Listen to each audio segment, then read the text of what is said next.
buenas tardes, bienvenidas y bienvenidos. El Instituto Nacional para el Federalismo y el Desarrollo Municipal de la Secretaría de Gobernación, en colaboración con la Secretaría de Salud, les damos la más cordial bienvenida el día de hoy a nuestra sesión con el tema El papel de los municipios en la promoción de los alimentos locales para una alimentación saludable y nutritiva, la cual tiene como objetivo orientar a las personas servidoras públicas estatales y municipales sobre la importancia del rescate de la alimentación local y las recomendaciones para una alimentación saludable y sostenible.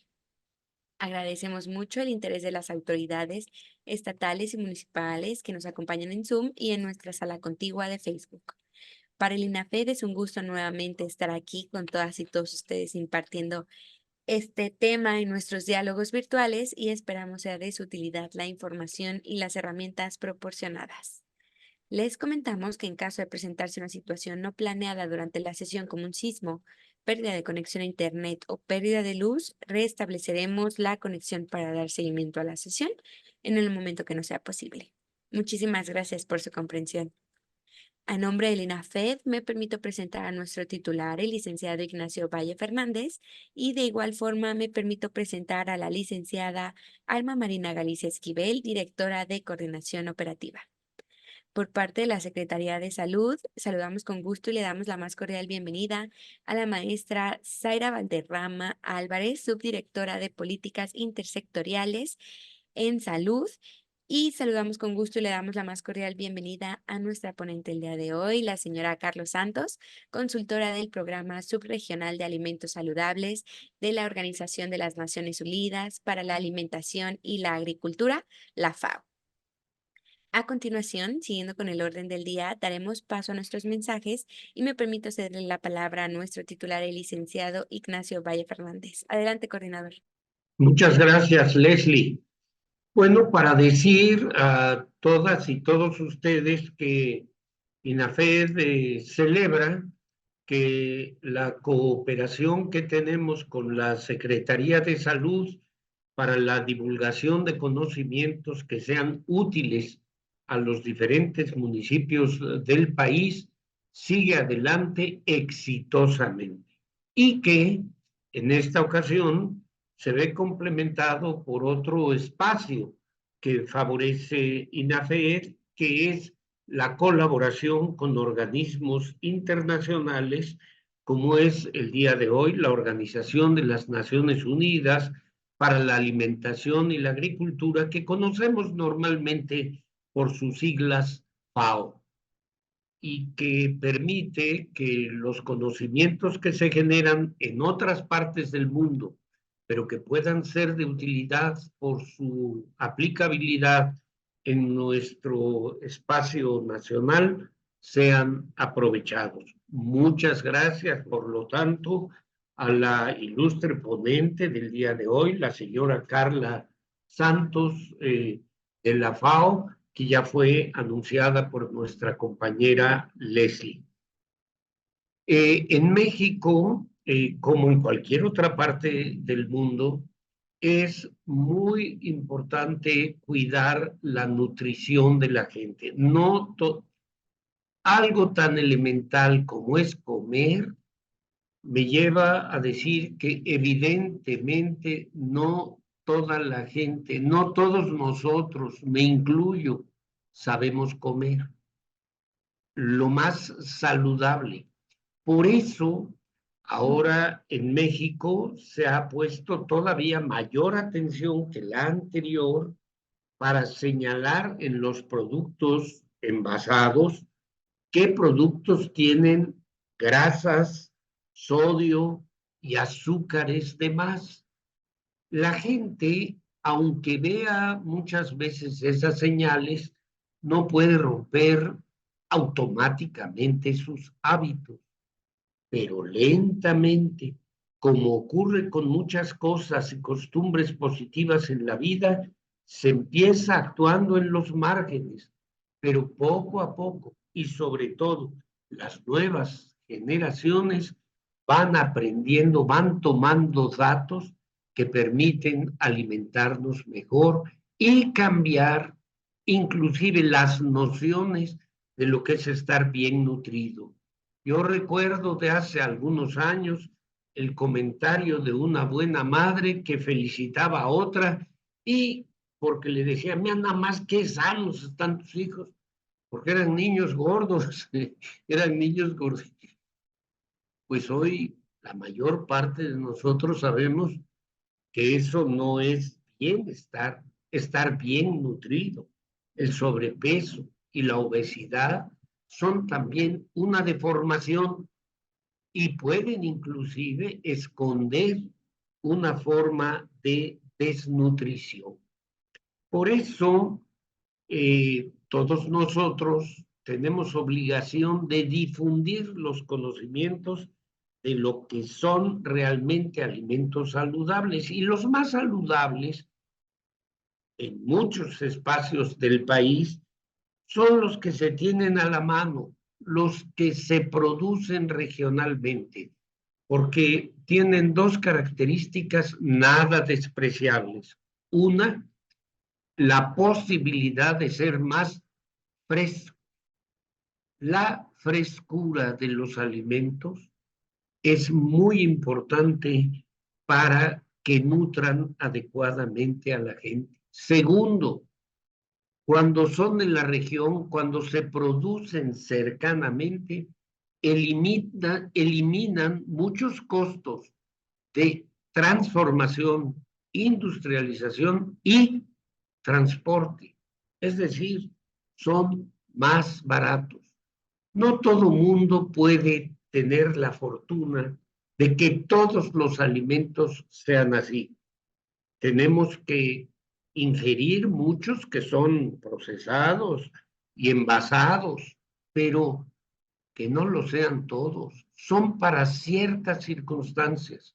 Siempre que podamos, comamos fresco y además sabroso, porque una de las cosas que más vinculan el sentimiento de la gente a el aprecio a sus países, el sentimiento de nacionalidad, son los alimentos que se acostumbran, aquello con lo que nacimos, lo que aprendimos a comer, es decir, nuestra cocina. Y la cocina regional mexicana, lo sé, no se necesita viajar por todo el mundo, pero la cocina regional mexicana es una de las más abundantes y variadas del mundo. Aprendamos pues a apreciar lo nuestro al mismo tiempo que nos nutrimos mejor. Dejo el espacio a la exposición de la señora Carla Santos. Por lo que hace a mí, gracias por su atención.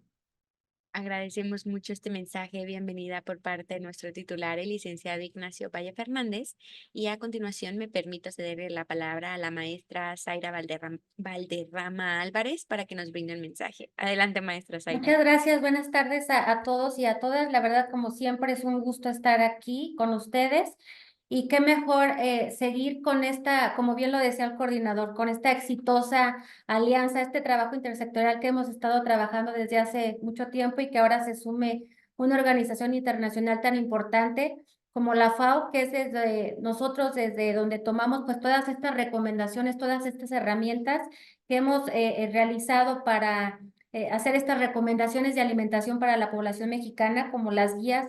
Nos apegamos a todos estos criterios que la FAO nos ha dado. Y la verdad es que estas guías que ustedes ya conocieron, pues han sido muy buenas para tener estas recomendaciones que acaba de decir el coordinador. Porque es muy fácil que digamos coman saludable, pero ¿cómo, no? Entonces, qué mejor este tema o el rescate de la cultura alimentaria que luego relacionamos el comer saludable con caro y tenemos muchas opciones en nuestro país tan rico con alimentos de la región, de temporada y que son más económicos y que son más disponibles. Entonces, bueno, muchas gracias. Voy a presentar a nuestra invitada. Ella es la nutricionista Carla Santos. Ella es consultora de apoyo para el programa de alimentación saludable de la FAO para Mesoamérica. La señora Santos posee una maestría en nutrición en salud pública y ha liderado la conceptualización y elaboración del panorama regional de la seguridad alimentaria y la nutrición para América Latina y el Caribe. Su destacada labor ha incluido la organización del Taller Internacional de Expertos en preparación al Año Internacional de Frutas y Verduras 2021, así como su participación en el Taller Latinoamericano de Liderazgo en Nutrición en el 2023. Su experiencia en el análisis de políticas públicas, desarrollo de estrategias y trabajo colaborativo con diversos actores del sistema agroalimentario la posicionan como una importante colaboradora en la búsqueda de soluciones a los desafíos alimentarios de la región. Entonces, bueno, pues muchas gracias. Tenemos una gran invitada. Aprovechemos toda esta información que va a ser de mucha utilidad. Muchas gracias y adelante, maestra Carla Santos. Bueno, muchas gracias, buenas tardes a todos, a todas. Es un tremendo gusto estar aquí en esta red, participar. Estoy viendo los chats de tantas partes del país que están presentes, de tantas disciplinas también. Y esa es la invitación hoy día, de que abramos también nuestras miradas desde donde nosotros podemos actuar para el trabajo interdisciplinario, porque justamente vamos a hablar de sistemas agroalimentarios y su vinculación con la seguridad alimentaria y cómo los municipios entran en ese rol. Entonces, bueno, voy a compartir mi pantalla. Denme un segundo. Compartir. Me comentan si la ven. Vamos a sacar esa franja arriba.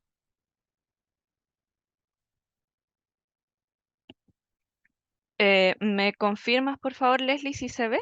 La vemos perfecto, adelante. Muchas gracias, Leslie. También te pido, por favor, que cuando me queden 5 minutos, tú me avises, porque si no Claro, me no puedo se extender preocupe. mucho. Gracias.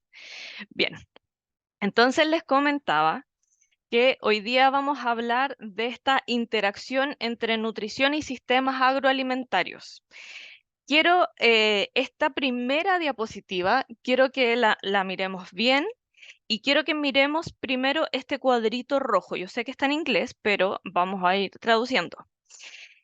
Lo que vemos aquí solamente en este cuadrito rojo es la parte del comportamiento del consumidor, las dietas y los resultados en nutrición. Usualmente, cuando nosotros pensamos en alimentación y nutrición, lo que vemos es solamente eso, esa parte del cuadrito rojo que solamente se enfoca en la parte final del sistema agroalimentario. Pero el sistema agroalimentario es algo que es mucho más grande y que en el fondo, vamos a poner un puntero aquí, en el fondo, en este cuadrito rojo nos estábamos enfocando, pero el sistema agroalimentario es algo que es muchísimo más grande. El sistema agroalimentario comienza con todas las fases de la cadena de suministro de alimentos, desde los sistemas de producción, todos los sistemas de distribución y de almacenamiento, todos los procesos que están relacionados con el procesamiento y también con el envasado y también en cómo se venden y cómo ese alimento llega a los mercados.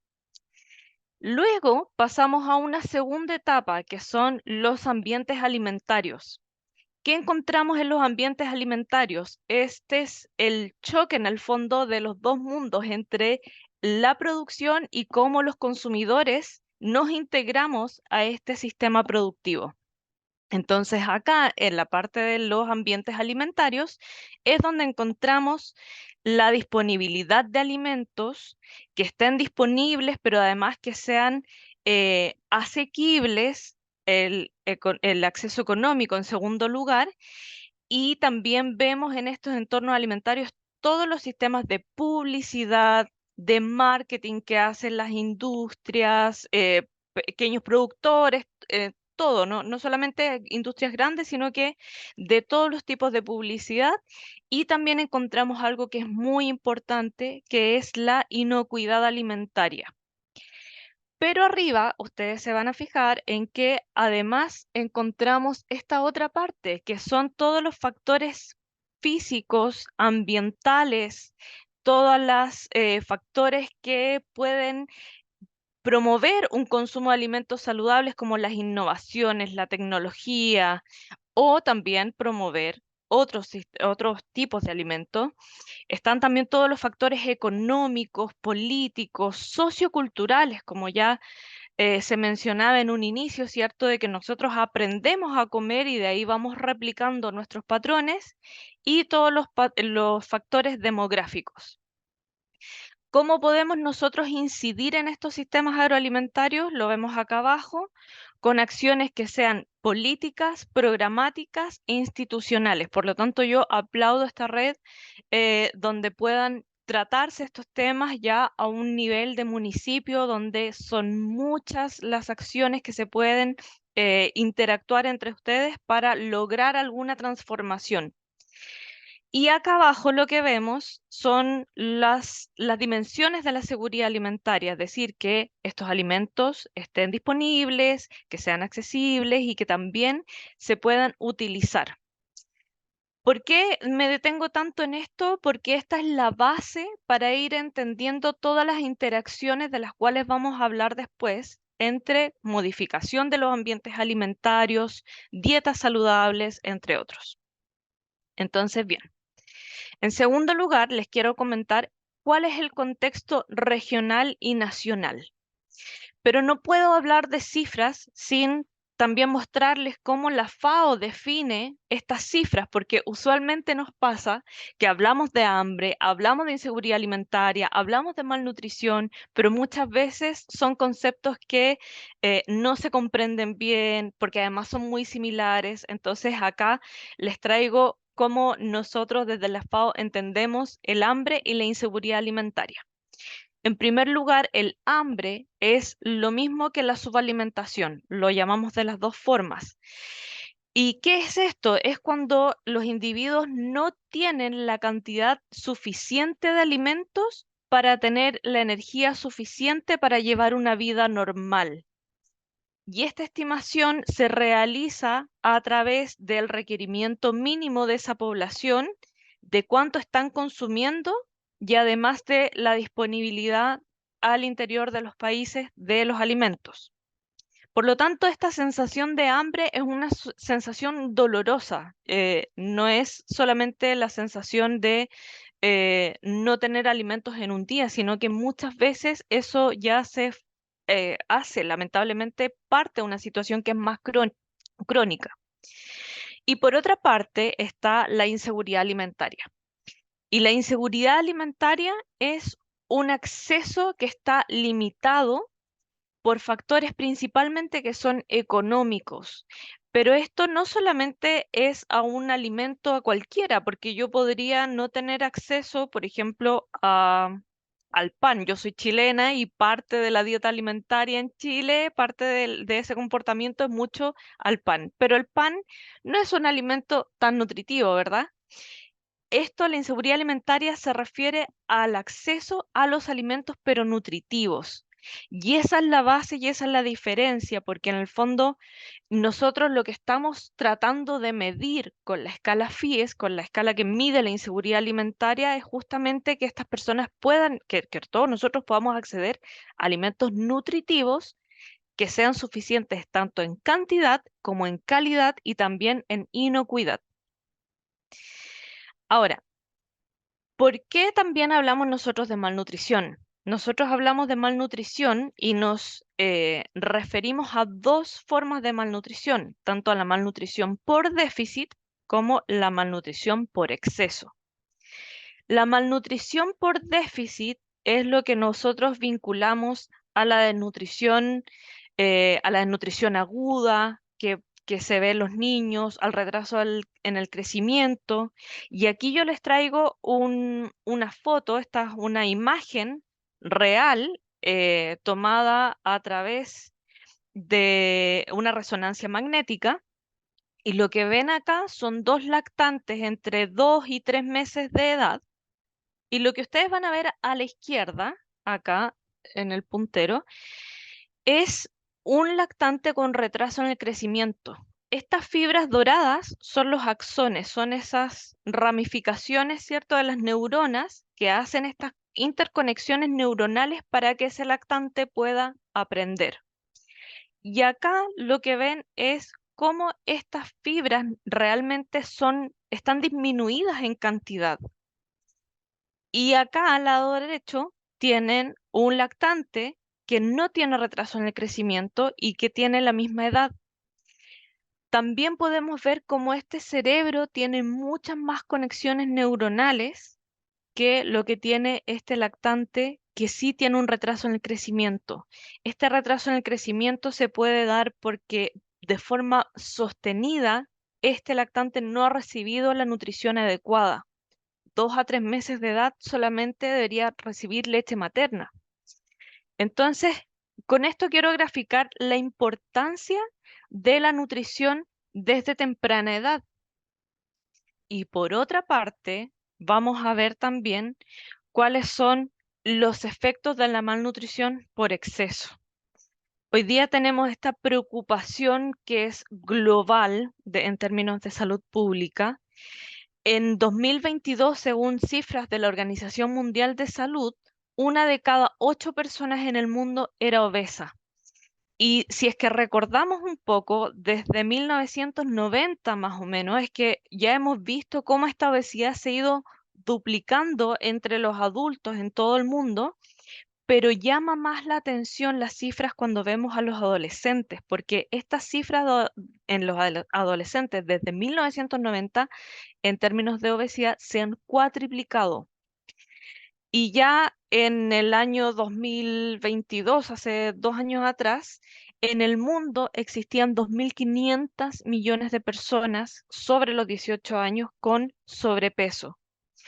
Sobrepeso sin llegar a obesidad, 2.500, pero si es que nos enfocamos en estos 2.500 personas, ¿cuántos de ellos tenían obesidad? Eran 890 millones en el mundo.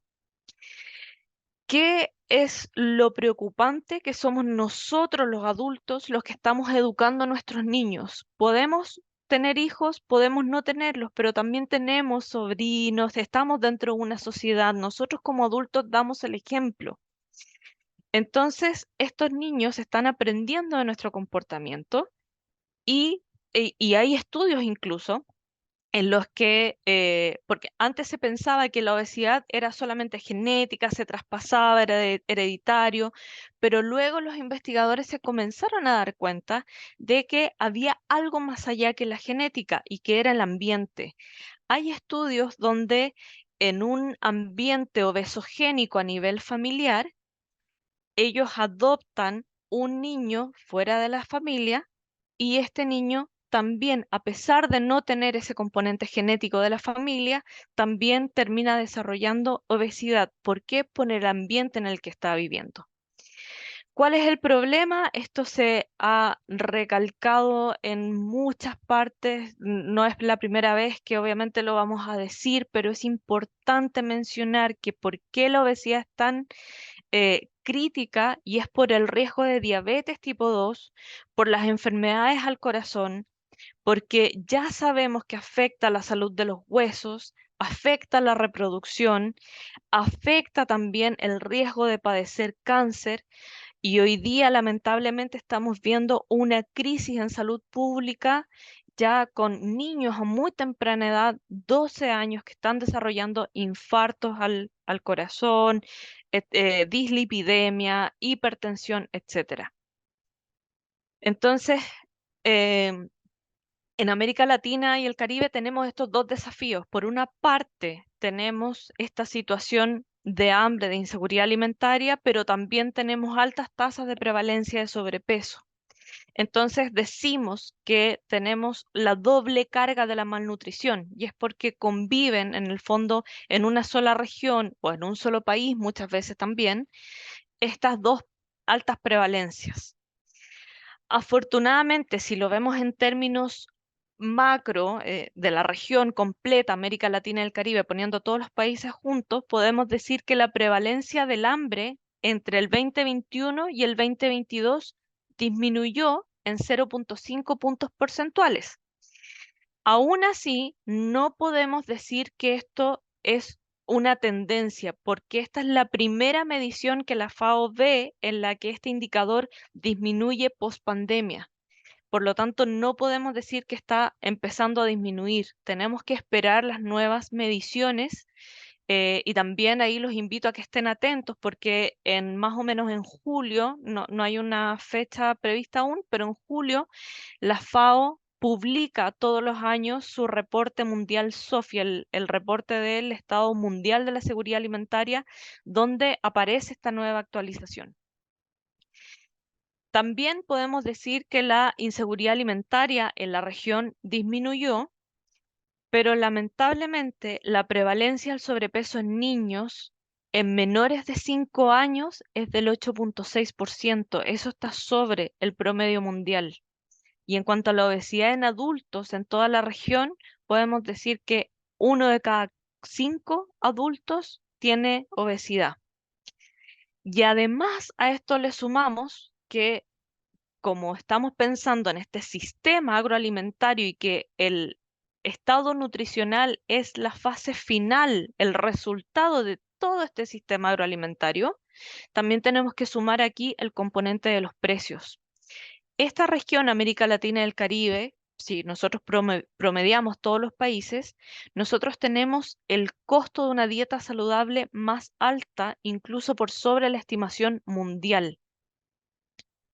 Entonces ahora vamos a ver eh, cuáles son un poco más en detalle estos factores que van incidiendo en el exceso de peso.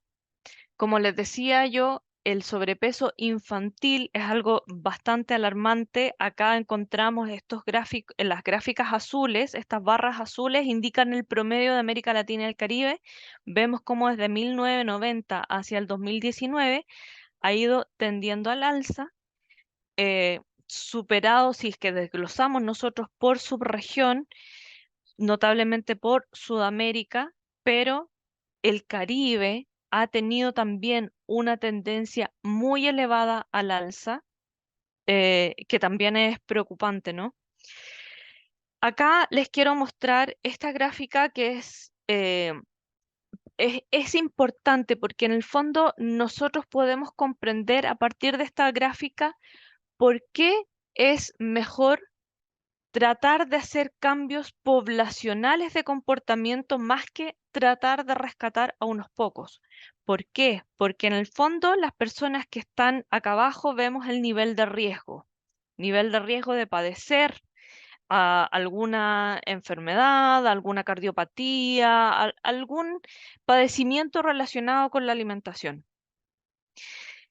Y aquí tenemos, esta es una curva donde se distribuye normal, tenemos la mayoría de la población aquí en este color verde.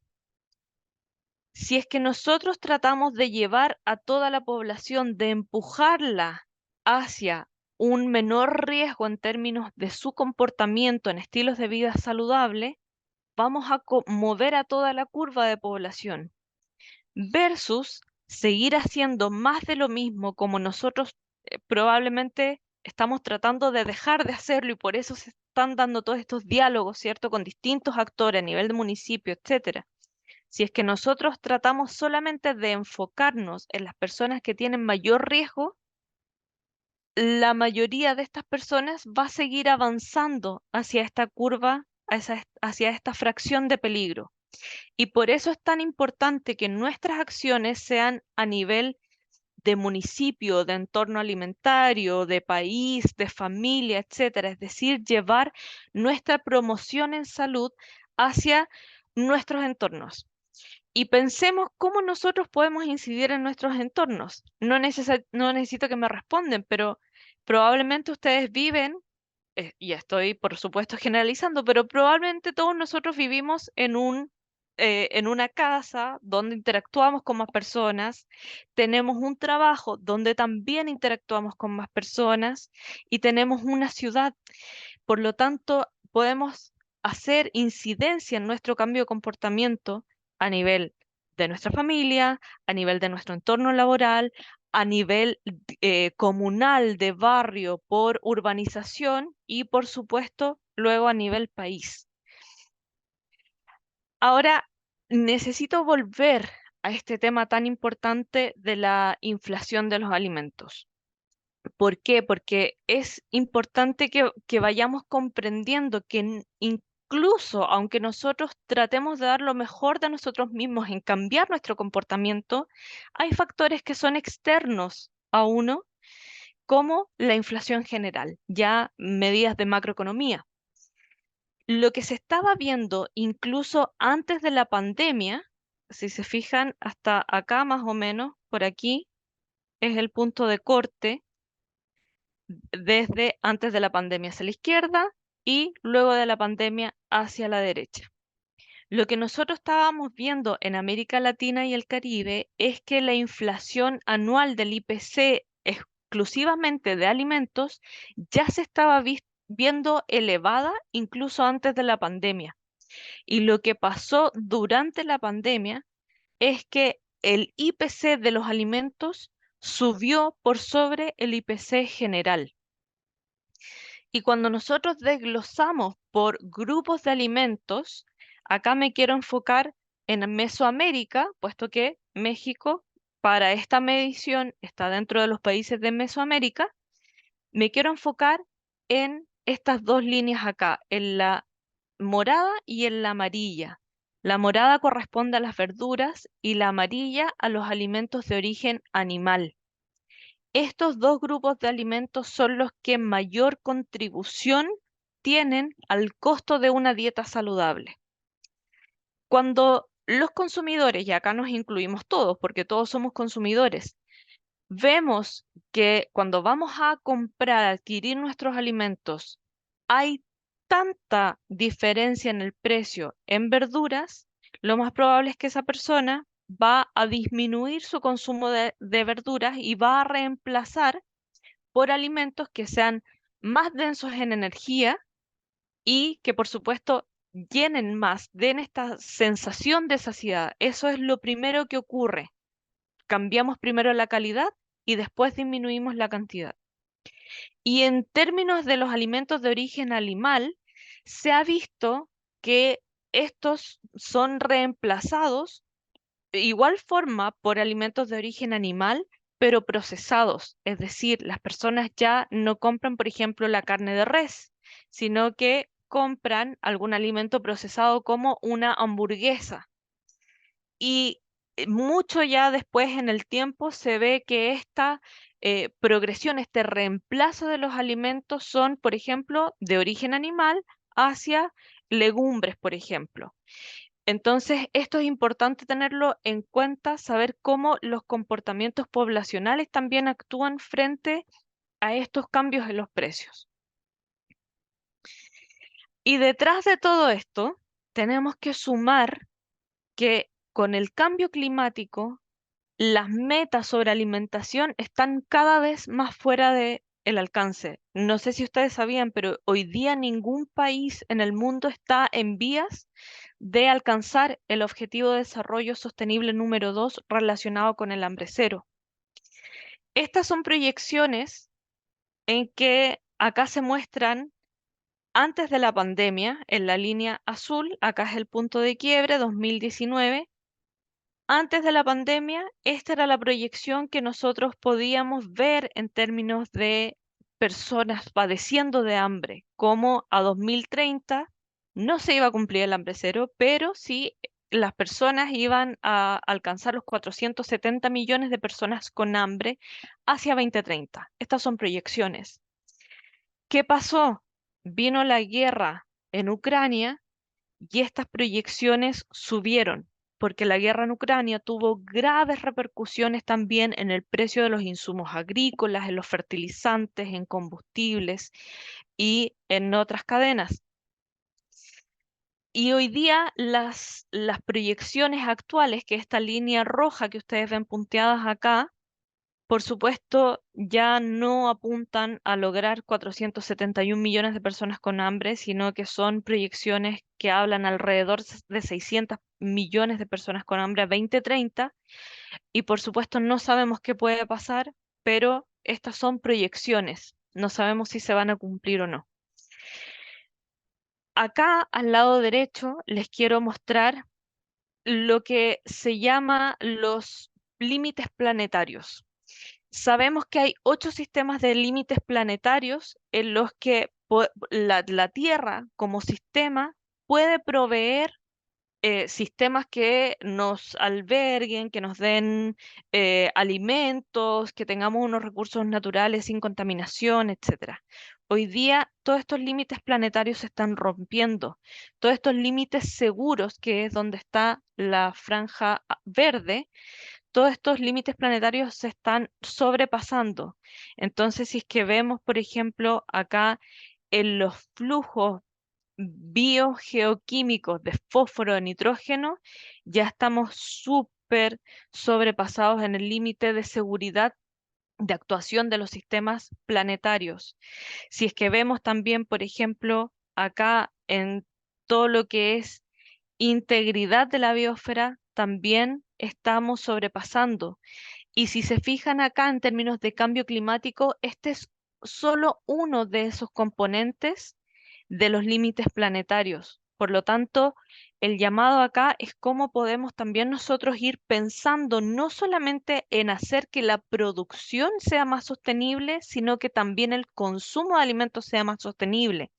Y por eso es tan importante pensar en, nuevamente, vuelvo a la primera diapositiva que ustedes vieron sobre el sistema agroalimentario, porque como tal es un sistema, es decir, son factores que se van concatenando en su conjunto. Por lo tanto, las acciones que nosotros podamos hacer también pueden afectar otros sistemas. Sobre eso voy a ir detallando un poco más adelante.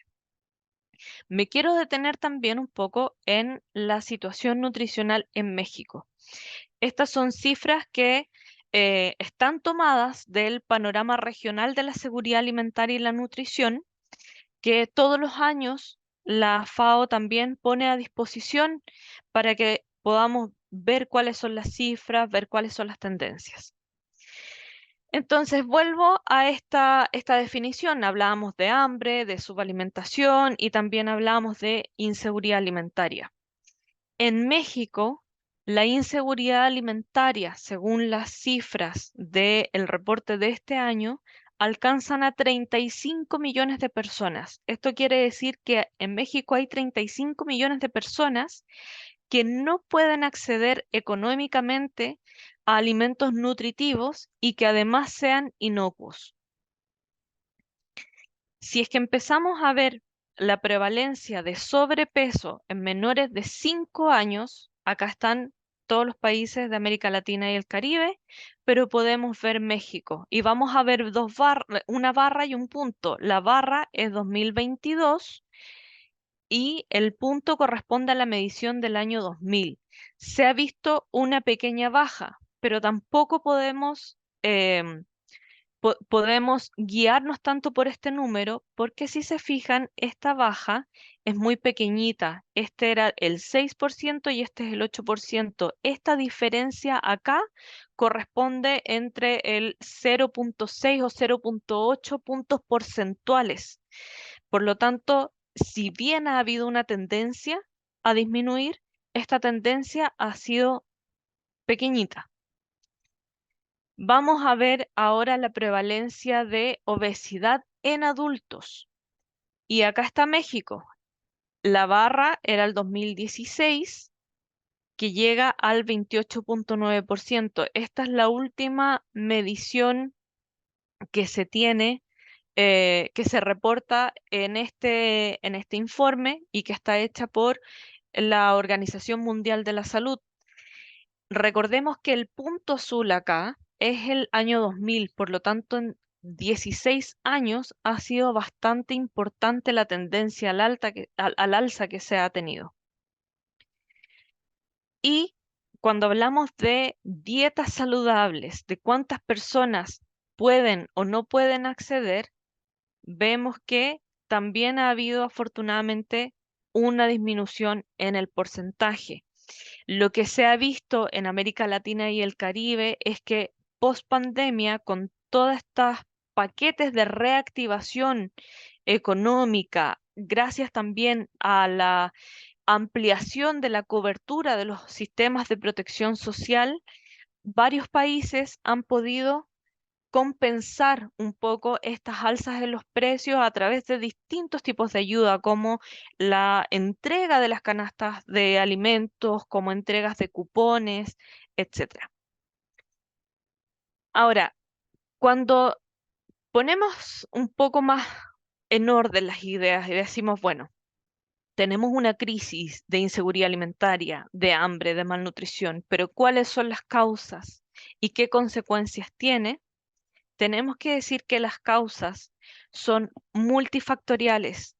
Hay desde desastres naturales, como lo que vimos hace poco en Brasil, lamentablemente, con todos estos deslizamientos de tierra, con las inundaciones, donde hubo muchas personas que también no solamente no pudieron consumir alimentos nutritivos, sino que además hubo un brote muy importante de enfermedades transmitidas por los alimentos y por el agua.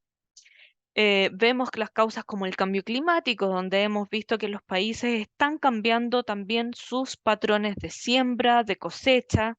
Por supuesto, la pobreza y la desigualdad, acceso limitado a alimentos adecuados, y sobre esto también me voy a referir un poco más adelante, conflictos, y acá lamentablemente estamos viendo conflictos como lo que vimos en Ucrania, como estos factores también van desencadenando subidas de precio en otros insumos que también son importantes para la producción de alimentos nutritivos, la inestabilidad política, falta de infraestructura, y acá en falta de infraestructura nos referimos muchas veces a la falta de infraestructura no solamente en sistema agroalimentario, también puede ser falta de infraestructura en nuestras zonas rurales, donde tenemos una carencia muchas veces de servicios de tecnología, de comunicación, de internet, que no permiten retener, por ejemplo, a los jóvenes en el campo, que no permiten tampoco retenerlos en torno a sistemas de educación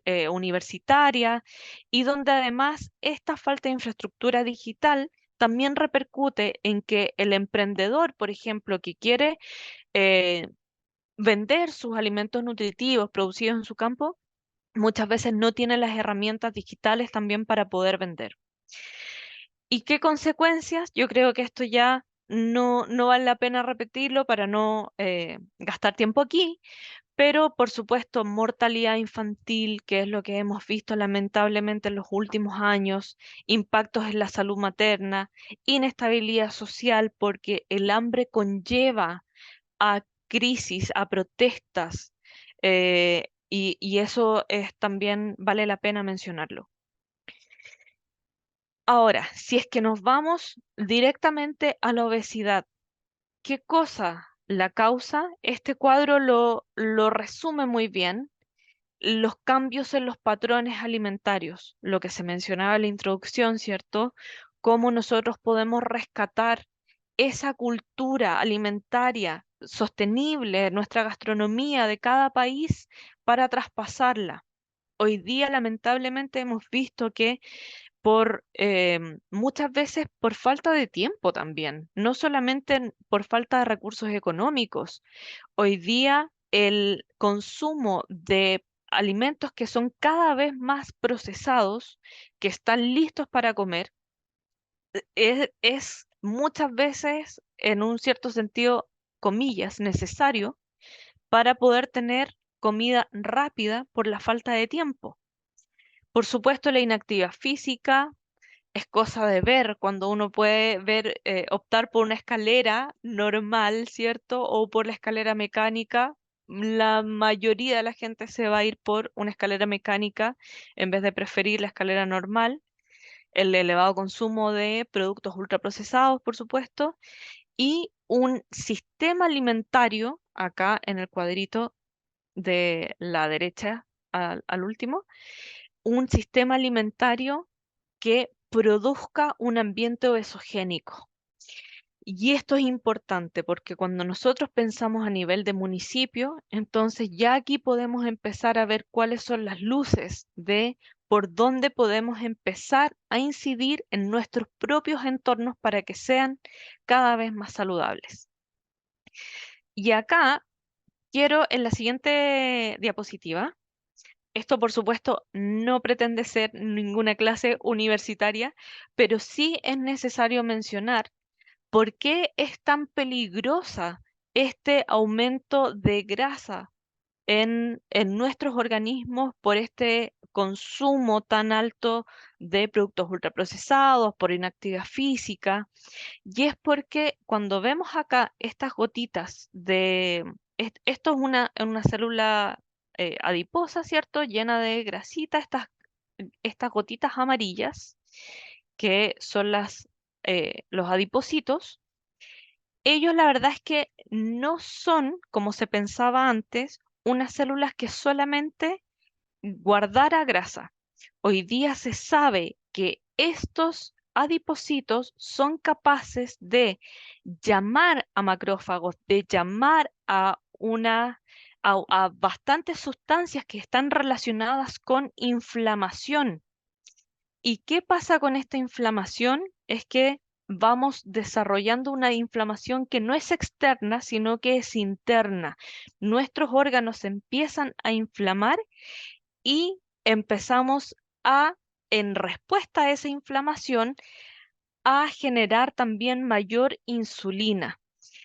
Y cuando se genera mayor insulina, después viene una resistencia a la insulina y que son las primeras etapas de una diabetes o de una prediabetes, si se le quisiera llamar.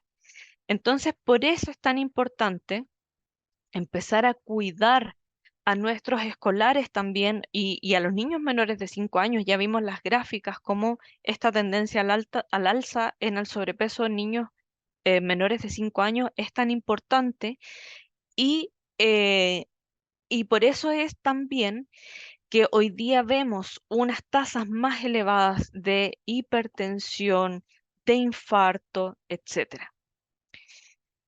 Entonces, ¿cómo hacemos estas dietas saludables? Pero bueno, ¿qué es una dieta saludable? Hoy día, lamentablemente, también está muy lleno de desinformación, de influencer en redes sociales, etcétera, donde se tratan de expresar cuáles son las dietas saludables, pero tienen que haber principios que estén sustentados en ciencia. Hoy día, FAO y la Organización Mundial de la Salud están nuevamente repensando qué son estas dietas saludables para que podamos tener un lenguaje común y que este lenguaje común se aplique en nuestras políticas públicas. Entonces, decimos que una dieta saludable cuando es adecuada. ¿Adecuada en qué? Adecuada en nutrientes esenciales y en energía. No todas las personas necesitamos la misma cantidad de energía porque esto va a ir determinado por nuestro ciclo fisiológico, nuestro ciclo vital, por nuestra edad, por nuestra cantidad de energía consumida, si es que hacemos actividad física, nuestro estado fisiológico, embarazada o no embarazada, etcétera. También que haya un balance en estas tres fuentes de energía, es decir, un balance en el consumo de las calorías que vienen tanto de las proteínas como de las grasas y de los carbohidratos, que sea diversa, es decir, que haya una alta variedad en grupo de alimentos y dentro de este grupo de alimentos que haya una alta diversidad de alimentos entre cada grupo. ¿A qué me refiero con esto? Por ejemplo, cuando uno piensa en el grupo frutas, en la variedad de frutas que pueda haber en ese grupo y que también sea moderada. ¿Y moderada qué?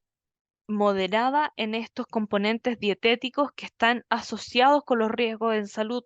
Hoy día, afortunadamente, en algunos países existe esta legislación. México, Chile son algunos países en que se ha desarrollado justamente este etiquetado frontal en la parte frontal del envase, el etiquetado nutricional, que nos permite visualizar fácilmente si ese alimento es alto en algún nutriente crítico como la sal, como las grasas saturadas, como también en la energía o las azúcares totales, las azúcares simples. Entonces, para lograr esta dieta saludable, necesitamos también separar lo que es una dieta saludable de lo que es un patrón dietético. ¿Y por qué? Porque esta dieta saludable va a ir más sustentada en la teoría científica, ¿cierto? Donde vamos a cumplir con los principios básicos que están basados en nuestra biología y que van a ser útiles para nuestro cuerpo humano, que son universales, pero el patrón dietético es otra cosa, porque nuestro patrón dietético va a reflejar cómo nosotros combinamos alimentos para conformar nuestra dieta en el tiempo.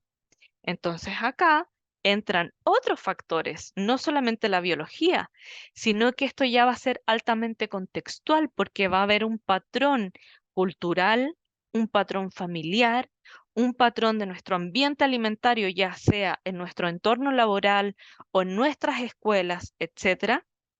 Y nuestro patrón dietético también va a estar influenciado por esta disponibilidad de alimentos, por nuestras propias preferencias, por factores culturales, religiosas, etcétera. Y aquí es cuando nosotros tenemos que considerar estos factores que no son biológicos. Por lo tanto, aquí es donde nosotros tenemos que empezar a potenciar este cambio.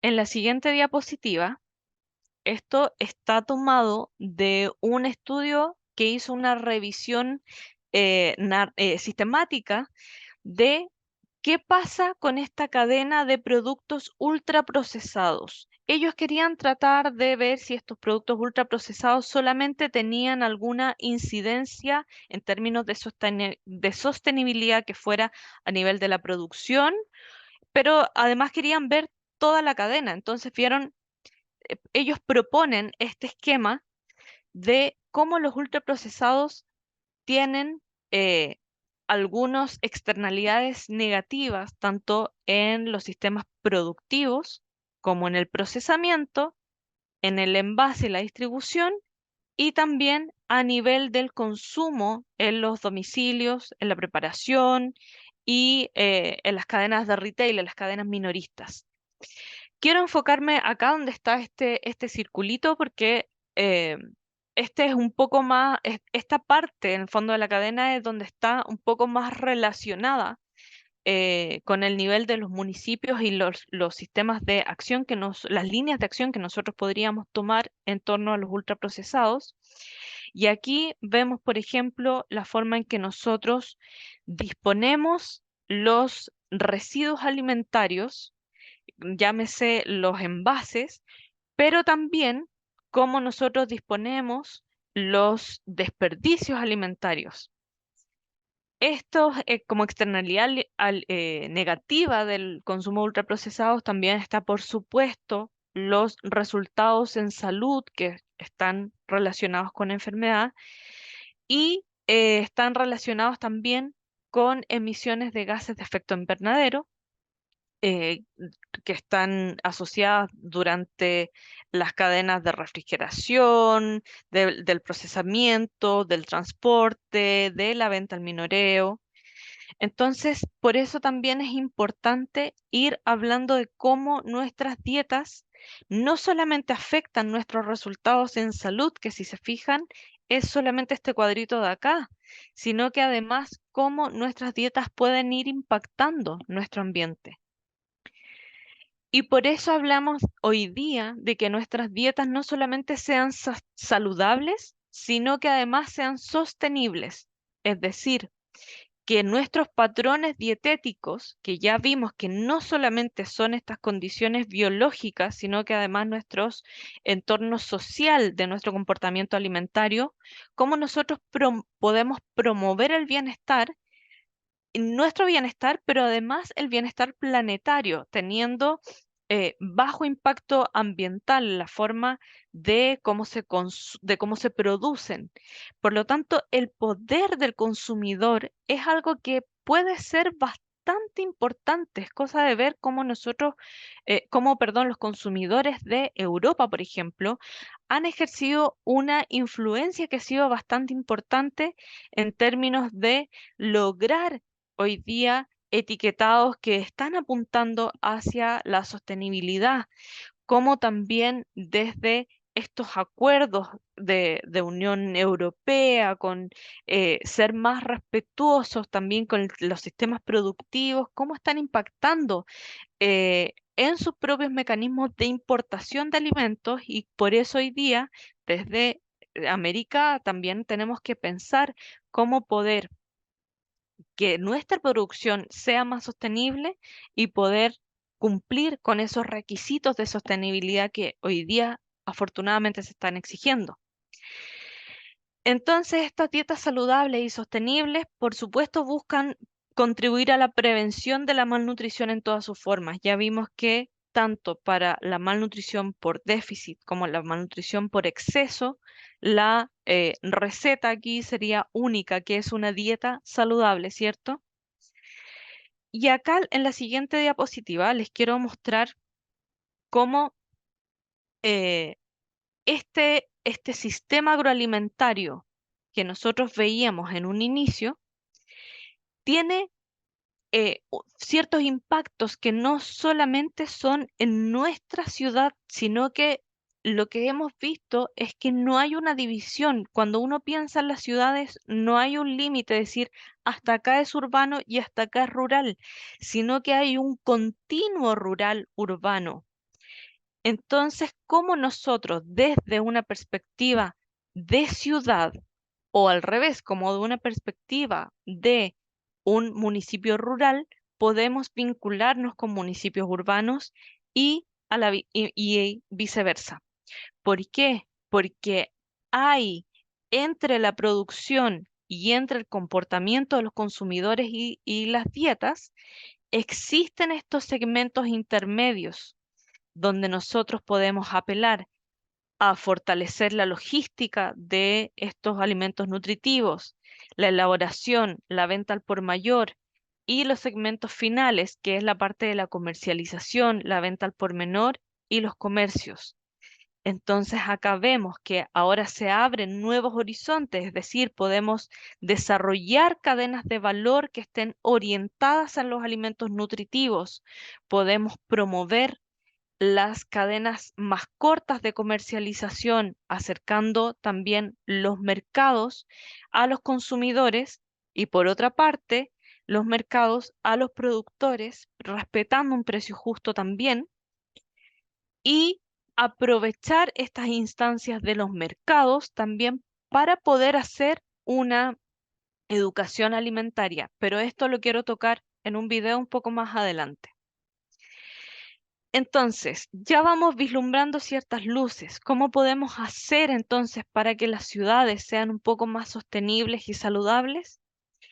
Hay múltiples opciones. Acá yo hoy día les quiero mostrar esta, pero esta es una de tantas cosas que se pueden realizar, como los huertos urbanos. Peñaflor es un municipio que está en la región metropolitana en Chile, donde ellos tienen esta página web, ¿cierto? Y donde hacen educación nutricional, hacen también visitas de colegios y fomento de recetas que sean más sostenibles y que sean respetuosas también con el patrimonio gastronómico local. Entonces, cuando ya nuevamente vuelvo a este sistema agroalimentario, es que nosotros estamos viendo que las medidas políticas, programáticas e institucionales pueden realmente incidir en las cadenas de suministros, pueden incidir en los entornos alimentarios y también pueden incidir en los comportamientos de los consumidores. ¿Incidiendo de qué forma? Incidiendo, acá me quiero centrar nuevamente en los entornos alimentarios, en verificar en que los consumidores tengan acceso físico a estos mercados, por ejemplo, que sean próximos, que no tengamos estos llamados desiertos o pantanos alimentarios. Los desiertos y los pantanos son distintos. Un desierto alimentario es cuando nosotros vemos en un radio, en un determinado radio de la ciudad, en que no existe ninguna tienda donde nosotros podamos encontrar alimentos nutritivos. No existen, por ejemplo, verdulerías, ferias, mercados, sectores donde como no hay alimentos nutritivos, la gente necesita movilizarse a grandes distancias para poder obtenerlos. Pero eso es distinto de un pantano alimentario. Un pantano alimentario es una zona de la ciudad o del pueblo, también puede ser, donde la mayor disponibilidad de alimentos no son nutritivos, sino que encontramos estos alimentos ultraprocesados, de comida rápida, muchos alimentos de venta callejera que muchas veces están muy relacionados con frituras y no son del todo saludables. Entonces, aquí es donde nosotros podemos también incidir. Podemos incidir no solamente en la disponibilidad, sino también en facilitar la promoción de la publicidad y la información al consumidor en términos de alimentos nutritivos.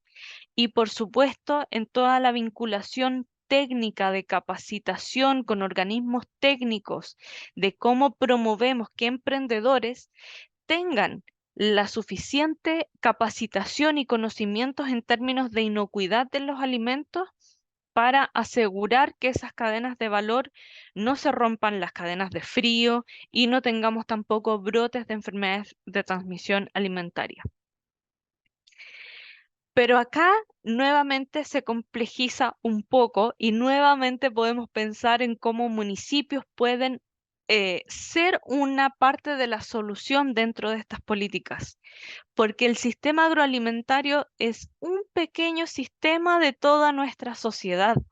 Vemos que los sistemas agroalimentarios también pueden tener beneficios y sinergias cuando se acoplan con otras políticas complementarias, como por ejemplo los sistemas de protección social, como por ejemplo las políticas que están relacionadas con medio ambiente, con atención sanitaria.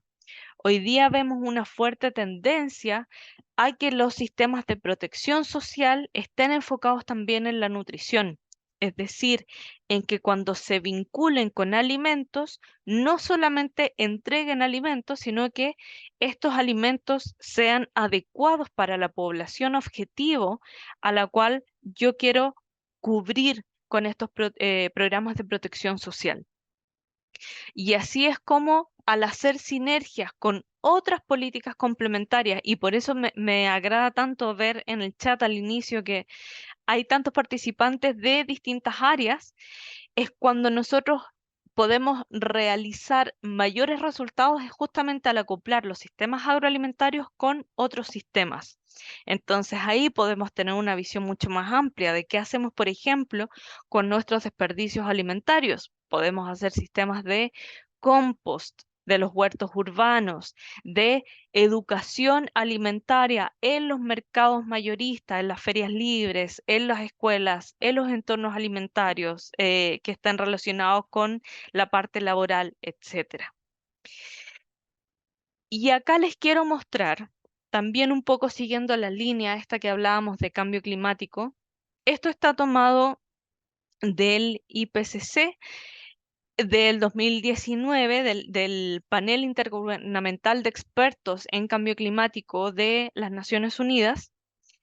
Ellos, a través de la ciencia, han tratado de verificar, bueno, cuando hablamos de mitigación al cambio climático, cuando hablamos de adaptación, ¿qué opciones son las que ofrece el sistema agroalimentario? Veamos cómo podemos medirlo desde la ciencia para saber qué cosa tiene más evidencia que pueda servir. Entonces acá ustedes van a ver cuadros de distintos colores y es que este potencial donde están estas líneas intercaladas es que no tiene ningún potencial de acción versus, por ejemplo, este color azul más fuerte, más oscuro, donde sí hay mucho potencial tanto en la adaptación como en la mitigación. Acá no me voy a entrar mucho en detalle porque esto está más relacionado con el sistema productivo, con la ganadería, pero sí quiero entrar un poco más en detalle en esta parte. Esta parte es cuando nosotros decíamos, bueno, está la parte inicial, ¿cierto?, de estos sistemas agroalimentarios, pero ahora nos vamos a enfocar un poco en la parte final, ya en la parte orientada hacia los consumidores. Y acá, al pensar en cómo los municipios pueden también realizar su accionar desde la ciencia, sabiendo qué cosas tienen el mayor potencial de mitigación y adaptación, si se fijan acá, también están los servicios climáticos. Y los servicios climáticos tienen un potencial de adaptación muy alto al cambio climático. ¿Por qué? Porque gracias a eso podemos nosotros predecir y planificar los riesgos climáticos en ciertas zonas geográficas y podemos saber qué respuesta se puede dar, qué acciones anticipatorias se pueden activar antes de que ocurra un evento climático extremo, por ejemplo. Y eso, por supuesto, va a tener un impacto en la seguridad alimentaria y la nutrición de nuestra población. Si es que vemos acá en la parte de las supply chains, de las cadenas de suministro, vemos que las infraestructuras de almacenamiento de alimentos también tienen un potencial de adaptación. ¿Por qué? Porque podemos de alguna forma hacer que estas infraestructuras sean más resilientes, podemos acortar también las cadenas de suministro para que en caso de algún fenómeno climático extremo, la comunidad en su totalidad sea más resiliente al diversificar la cantidad de productores, de distribuidores y hacer cadenas locales más cortas en caso de algún fenómeno climático extremo. Y acá en la parte de la demanda, fíjense que no solamente podemos tener un potencial de adaptación, sino que también de mitigación al cambio climático. ¿Y qué cosas tienen comprobada la ciencia? Este potencial de adaptación al cambio climático son los cambios en nuestros patrones dietéticos y la reducción de nuestros desperdicios alimentarios. Me voy a referir en las próximas diapositivas a los cambios dietéticos, pero quiero detenerme acá muy brevemente en el food waste, en estos desperdicios, porque los desperdicios sabemos que al descomponerse emanan gases que son de efecto invernadero y que tienen un potencial de efecto invernadero mucho mayor al dióxido de carbono. Por lo tanto, es muy importante pensar en acciones también que apunten hacia esta circularidad del desperdicio a través de compostaje, vermicultura, etcétera. Y por supuesto, esto nos va a servir también como abono, como insumo a nuestras huertas urbanas si quisiéramos empezar a promoverlas. Y ahora sí me voy a los cambios dietéticos. Qué fortuna la de México de tener estas dietas, de estas guías alimentarias actualizadas que no solamente apuntan a que la dieta sea saludable, a los patrones dietéticos saludables, sino que además apuntan a la sostenibilidad. Y acá los quiero repasar por si es que alguno de los presentes que están conectados en Zoom, en Facebook, no los conocen. Es importante que los empecemos a conocer porque son los lineamientos que pueden guiar efectivamente nuestras políticas públicas, que pueden guiar nuestros accionar en cómo nosotros promovemos entornos más saludables en las escuelas, en nuestros entornos laborales. Por ejemplo, acá me quiero referir al 1. Dice, durante los primeros 6 meses de vida, los bebés necesitan solo pecho y después, junto con otros alimentos nutritivos y variados, hasta por lo menos los 2 años de edad. Entonces, qué importante es tener estos espacios donde las mujeres puedan ir de forma privada, ¿cierto?, a realizar la extracción de leche para sus bebés en los entornos laborales, que sea en un entorno respetuoso, ¿cierto?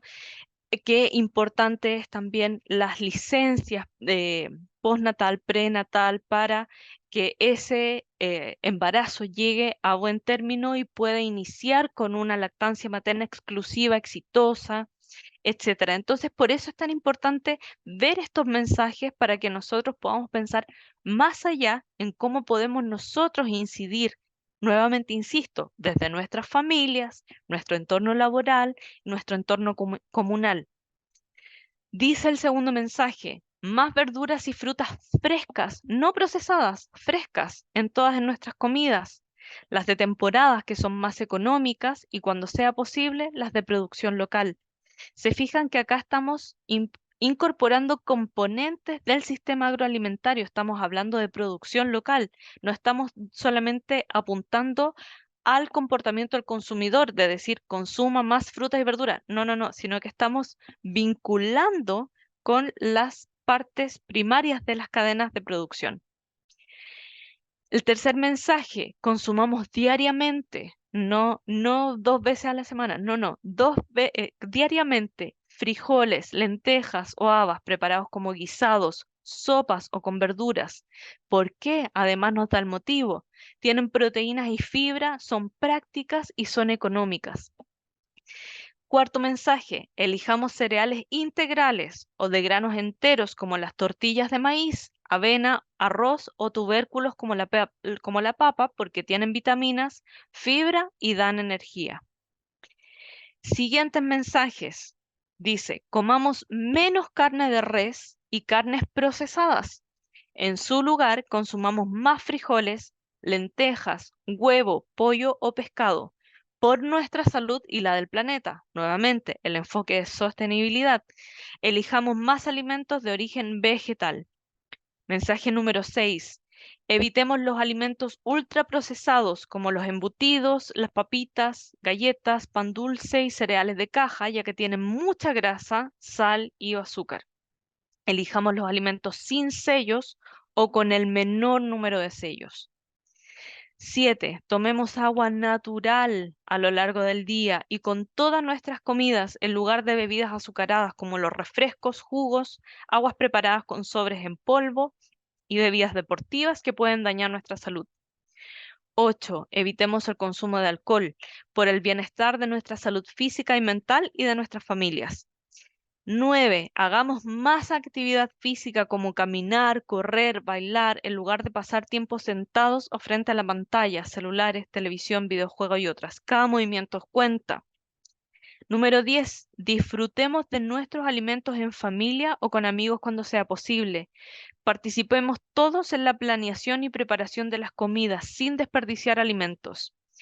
¿Por qué este componente también es tan importante? Todos lo son, pero este componente es tan importante es porque nosotros como adultos estamos dando el ejemplo a las nuevas generaciones. Por lo tanto, en la medida en que nosotros podamos involucrar a nuestros escolares, preescolares, adolescentes, ojalá también incentivarlos a ellos en la preparación de los alimentos, vamos a ir inculcando hábitos de alimentación saludable.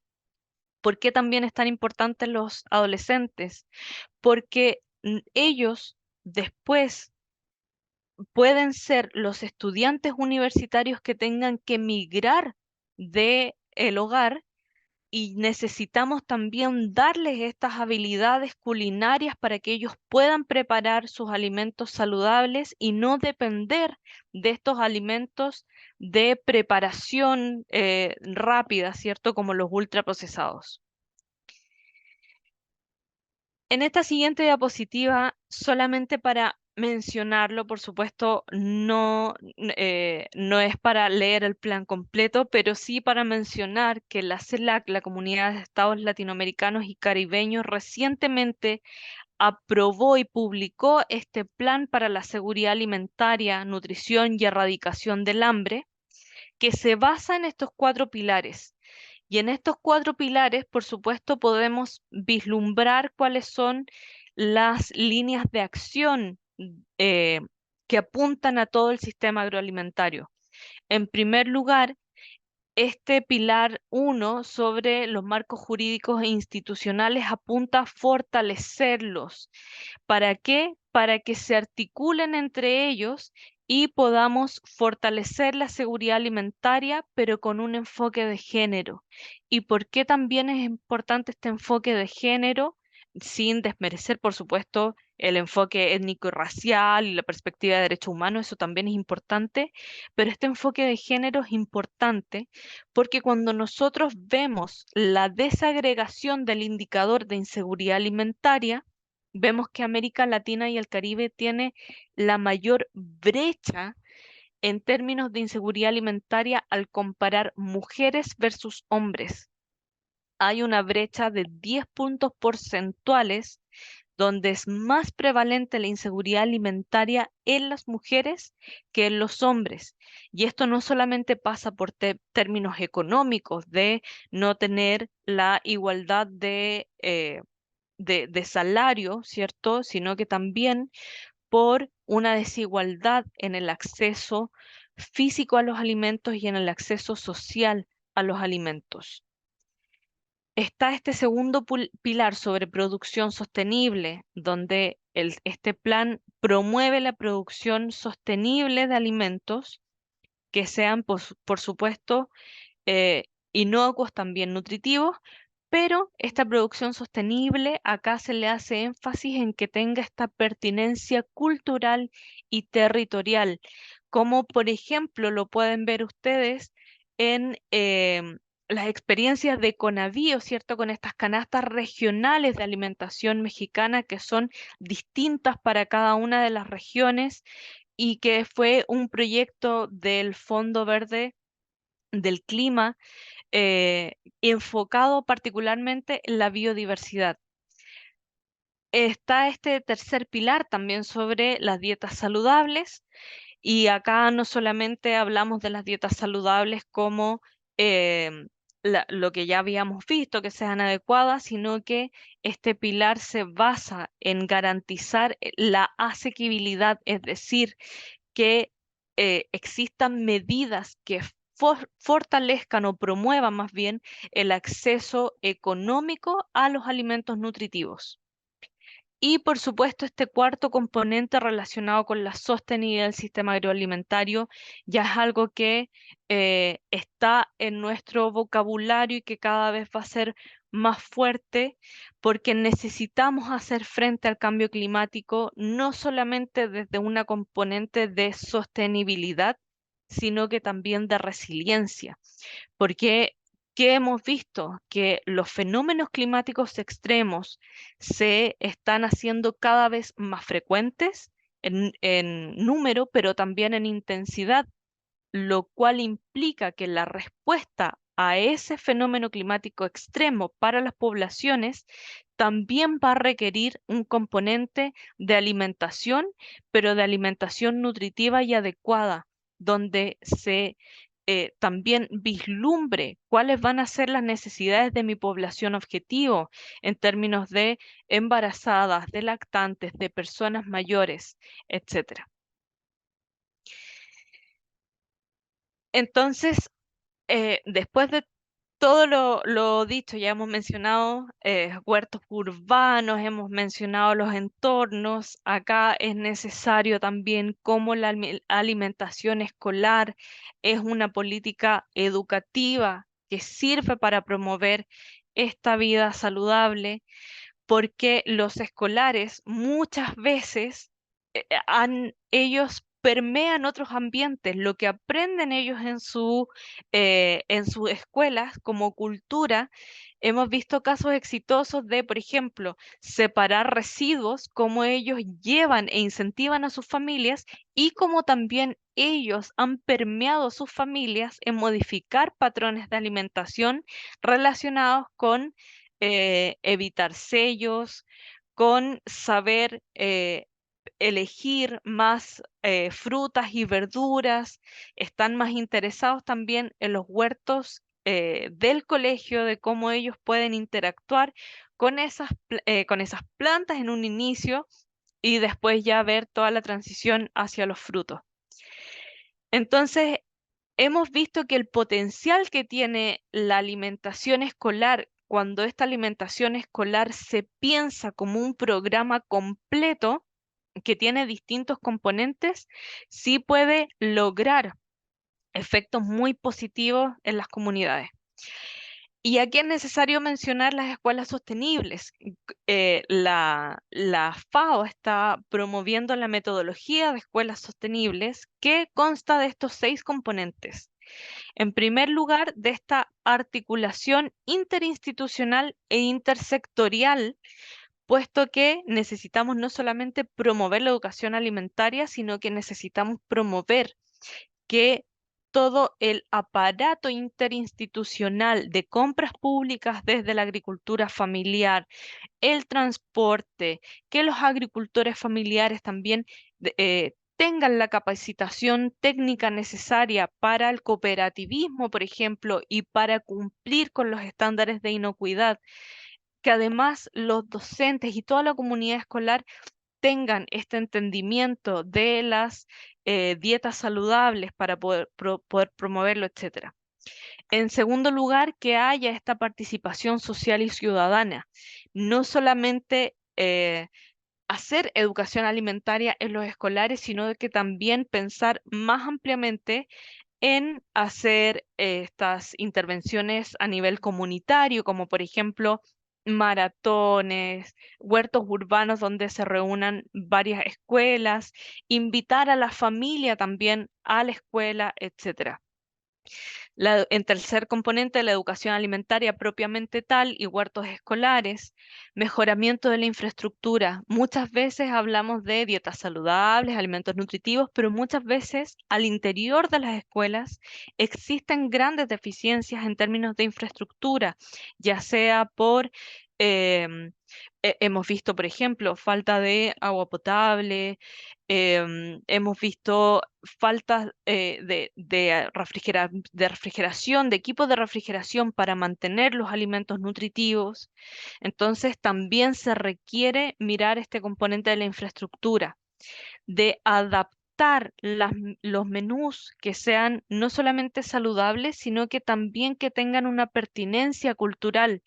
Por ejemplo, hay algunos programas de alimentación escolar en la región, en América Latina y el Caribe, que también están promoviendo la incorporación de menús de otros países. Y esto ha sido bastante grato ver estas experiencias porque no solamente se hace sentir a los estudiantes de los otros países como que estuvieran en sus países de origen, sino que también se abre la cultura alimentaria de los escolares que están viviendo en su país y que tienen esta ampliación del menú. También está estas compras públicas de la agricultura familiar, como ya les mencioné en un inicio, que facilitan, que dinamizan la economía local también y que pueden favorecer la incorporación de alimentos nutritivos de la región.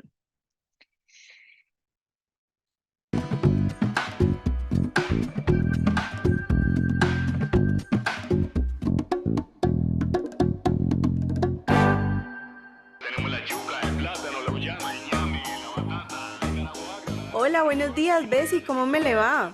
Me regala media libra de tomates, una lechuga, 2 zanahorias y un paquetico de mora, por favor. Claro, mi doña, con gusto se la vendo. Papá, mira cuántos alimentos de colores lleva ese señor. Definitivamente aquí todo es fresco y colorido. Claro, mijo, la plaza de mercado es el lugar ideal para aprender a alimentarnos mejor. Así es. Los alimentos brindan nutrientes para el buen desarrollo y funcionamiento del cuerpo y de la mente. Pero para alimentarnos mejor, necesitamos de entornos alimentarios saludables. Papá, ¿de dónde viene esa voz? Es doña Ana Plazas. Doña Ana Plazas, la voz de las plazas de mercado de todo el mundo que vela por mejorarlas día a día. Doña Ana. A ver. Entonces, ¿cómo hacemos para que la plaza de mercado sea un sitio saludable? Las plazas de mercado y centrales de abasto son lugares perfectos para ofrecer alimentos saludables, aprender de sus beneficios y promover el consumo de una dieta equilibrada y sana. Son espacios que se preocupan por preservar la calidad de los alimentos durante su almacenamiento, distribución e incluso preparación, para que podamos consumirlos sin poner en riesgo nuestra salud y, por último, acceder a alimentos que vengan de la agricultura campesina y familiar. Por eso, la participación de pequeños y medianos productores para impulsar la producción, venta y consumo de alimentos es fundamental. Ahora ya sabemos cómo hacer de nuestra plaza de mercado un lugar más saludable, donde podemos encontrar alimentos frescos y de nuestra región. Recuerda que el cambio lo hacemos todos y todas.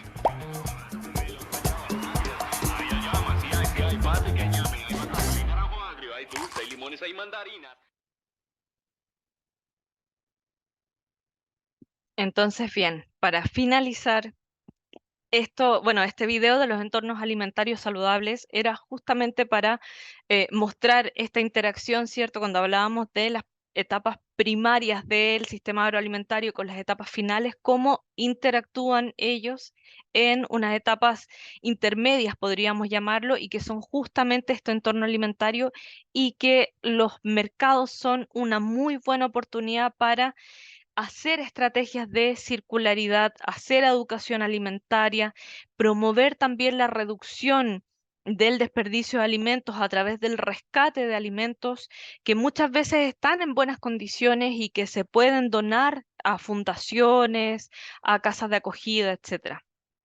Entonces, para finalizar, me gustaría nombrar estos 4 mensajes finales. Y es que la calidad de la dieta es lo que finalmente se va a asociar a la seguridad alimentaria y la nutrición. La mala calidad de la dieta es la que va a estar relacionada con diferentes formas de malnutrición. Ya vimos que puede ser retraso en el crecimiento, por una parte, anemia, pero que también está relacionado con el sobrepeso y la obesidad. Como se decía en un inicio, esta frase que decíamos antes, como los felicito por tener sus niños gorditos, están sanos, eso ya debemos empezar a erradicarlo, porque hoy día hemos visto que la tendencia al sobrepeso y la obesidad es muy alta y eso conlleva riesgos graves en la salud de nuestros niños. Vemos también que el aumento de la pobreza, el lento crecimiento del Producto Interno Bruto, la desigualdad de los ingresos y la elevada inflación alimentaria están haciendo que estas dietas saludables sean aún menos asequibles para todos. Por lo tanto, el llamado es a realizar acciones urgentes para mejorar esta asequibilidad de las dietas saludables, pero especialmente para esta población que es más vulnerable en términos de recursos económicos. Mejorar este acceso económico a los alimentos nutritivos va a ir requiriendo que nosotros transformemos nuestros sistemas agroalimentarios.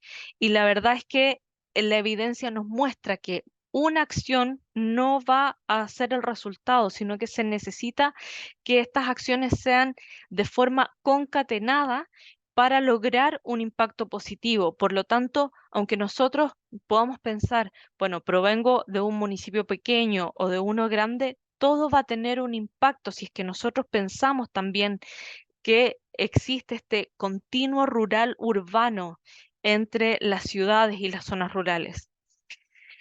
También mencionar que, por supuesto, los programas de alimentación escolar son importantes instrumentos para apoyar políticas públicas que están relacionadas con la nutrición, con el desarrollo social, con la agricultura y que van a ir contribuyendo de múltiples maneras también para el desarrollo sostenible.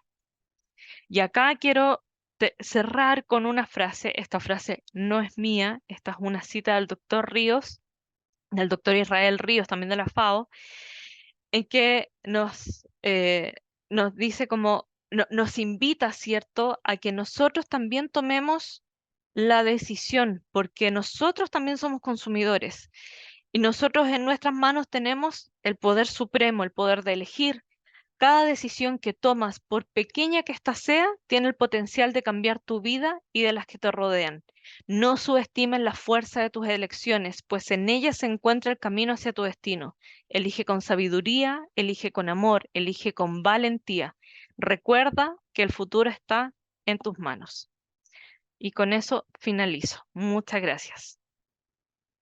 Muchísimas gracias, Carla, por esta información sumamente interesante que estoy segura de que a muchos nos dejó pensando, que creo que era el punto final de esta charla. Y por desgracia estamos un poco sobre nuestro cierre. No vamos a poder atender al 100% con las inquietudes de nuestros participantes, pero si nos permites, podemos hacer una pequeña recolección y te lo hacemos llegar vía correo. Entonces, para dar paso a nuestro cierre, licenciada Marina, no sé si guste agregar algo más o maestra Zaira. Pues por mi parte, gracias Leslie, por mi parte agradecer a nuestra ponente con esta extraordinaria exposición, a la maestra Carla Santos. Bueno, nos diste un panorama completísimo de toda la cuestión de la seguridad alimentaria, la alimentación saludable, causas, efectos, estadísticas, qué hacer, compromisos y esto último, pues la decisión está en las manos de cada quien.